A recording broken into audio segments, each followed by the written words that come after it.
Hi, I'm Mickey Zeta. This is Sunday Night Wine with Mickey. Oh, I gotta grab my wine. I'm holding my phone, obviously. All right, here we go. Thank you for being here with me. Salute to a wonderful weekend. I hope you've had a great time, and I hope that this week is going to be fabulous for you. I bet that it is.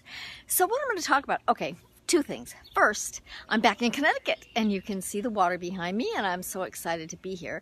Our house is still pretty torn up from the construction, so I decided I'd do it outside. Plus, man, it's such a beautiful, beautiful day. It's gorgeous out here. And I want to talk about one more thing before I get started on talking about mindfulness, and that is that I'm undertaking a new project. It's huge. It's a big project, and I'm asking for your help. I want to have a series. No, I am going to have a series of podcasts on Surviving Abuse Podcast, and I'm going to interview attorneys about ways that women can be better prepared, or things they should say, how they should dress when they're facing a divorce and custody issues with an abusive father. So I know that the courts are not favorable to women, and that leaves the wives, ex-wives, the abused women, and their children in a really precarious position. And so I want to talk with attorneys, ask them to donate, I don't know, 20 minutes, 30 minutes, an hour of their time on a podcast interview to talk about how we can better prepare women, how we cannot change the court system. We cannot, I know that, we can't change the court system. But what I can do is, through my podcast, provide better information, some good information, maybe not even better, but have good information available to more women about how they can present themselves better in court, or what we can do to begin changing the court system. So that's my project. It's huge. It's a big deal. But if you are an attorney, or if you know attorneys who might be interested, I don't care if it's male or female. I'm looking for people who can give good information to women who are dealing with these issues. It's devastating. I've heard the most devastating stories, and I want to be able to counteract that somehow. So that's the only thing I can think of, a series of videos. So thank you very much for contacting me, Mickey Zeta. Actually use Surviving Abuse Network at gmail.com, survivingabusenetwork@gmail.com, or comment below this video. Thank you. I appreciate it. So now what we're going to talk about is mindfulness. Mindfulness is so important. And, my 9-year-old grandson is here from Florida. I brought him up. We flew in last night. And I said, Karen, what do you think mindfulness is? And he said, well, it's being mindful. It's paying attention to what people think and what they're saying, and how you can help them, or really listen to what they say, which I think for a 9-year-old is pretty amazing. So then I said, okay, what does mindfulness for yourself mean? And he said, I think it means paying attention to what we think. I said, you're right. You're exactly right. It's paying attention to what we think. And doing what? And he said, well, I think that it's talking to ourselves nicely, not talking to ourselves nasty. And he's right again. So that's what I want to talk about, mindfulness. Mindfulness means that we pay attention to the now, that we don't get caught up in what happened in the past, or what we anticipate happening tomorrow or this evening or any other time. It's paying attention to the now, getting centered in what we really think, what's really going on, and in our minds and in our hearts and in our heads. And you're right, he is so my grandson, Jan.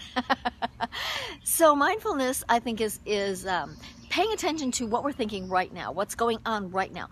Don't drag stuff from the past that we can't change and add to our anxiety right now. And don't think that we know what's going to happen tomorrow or next week or next month or next year, because we don't know. We often anticipate the worst. Wait, I got to set this wine down.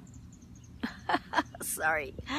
We often anticipate the worst, and it doesn't happen, right?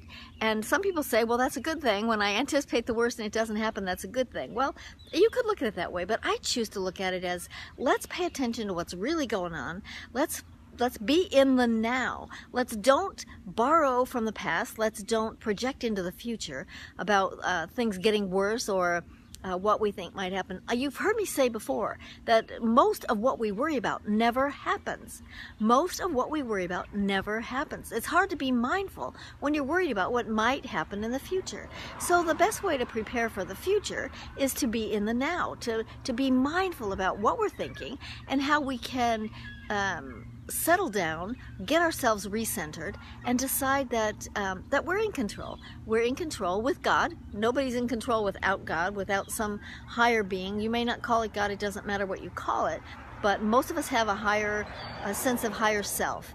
And so connect with that entity or energy or whatever you want to call it, and be centered now. If that means doing yoga, it might mean meditation, it might mean just sitting quietly, it might mean whatever you need it to be. It might be reading inspiring conversations, it might inspiring books or passages. You don't have to read a book. Sometimes I just flip through. Sometimes what I do is I take one of my favorite books and I just say, okay, I need a passage, I need something to get me through this right now, so I'm not projecting, so I'm not causing more anxiety than I already have.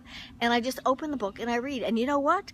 Most of the time, exactly what I open that book to is precisely what I need. It's precisely what I need at that time. So that's mindfulness, and that's what I encourage you to do, because you can have so much more joy. The other thing I want to say is my brain just runs at night. My brain, oh my gosh, night is the worst for me. And sometimes I just get up. Sometimes I just get up and I start writing, or I meditate, or I do whatever I need to do to get centered back down. So that's why I say being mindful creates more joy in the day and at night, because we don't have all those thoughts running through our heads all the time. So that's there's so much to it. It would take hours.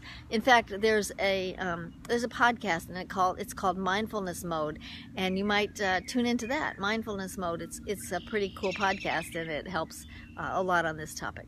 So there you go. That's what I'm suggesting tonight. Please have a fabulous week. Have an enjoyable rest at survivingabusenetwork.com, survivingabusenetwork.com, and watch some more videos, listen to podcasts, lots of podcasts, and lots of videos, and read blogs. All of that will help you get centered back into mindfulness. You can hear stories of other women who have lived in abuse and have survived, who have gotten out and created amazing lives. Or you can watch these live videos that give pointers and tools and tips about ways that you can improve your life, things you can do to live your more authentic life. And of course, the blogs are fun, and they cover self-help again, personal growth, and personal development. So thanks for being here. I appreciate it. I'm Mickey Zeta. My webpage is survivingabusenetwork.com. And if you know any lawyers who are willing to talk on a podcast about helping women who are in a court system with divorce and child custody, man, I'd love to hear from them, because I think this is a huge project. I think it's really important, and I'm excited to do it. Thank you. I'm Mickey Zeta. I'll be back on Wednesday night, live with Mickey at 7:30, and I appreciate you being here with me now. Please go to the website, check it out, and please give some thought to who you know that could help with this project to support women in divorce and custody cases. Appreciate it. See you later. Bye. Enjoy the rest of your weekend. There's just a few hours left.